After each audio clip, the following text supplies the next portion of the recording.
खाना खाने आए हैं माशाल्लाह।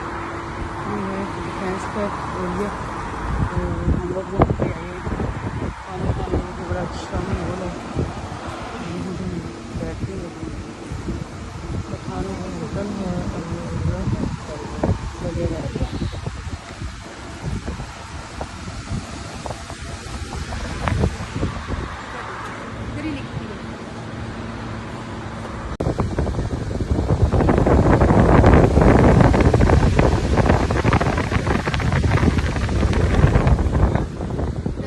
बारबेक्यू खाना की कढ़ाई खानी है भाई मैंने कढ़ाई कर लो, कर या सब्जी करो या कढ़ाई करो।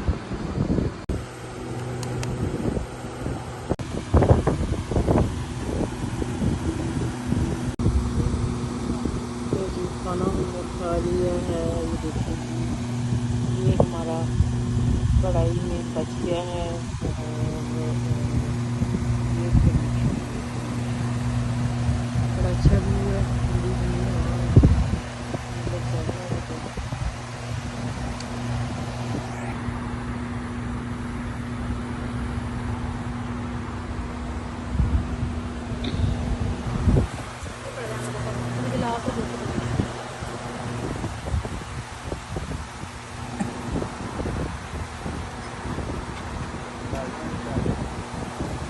ये वो नाश्ते में पैक करनी है।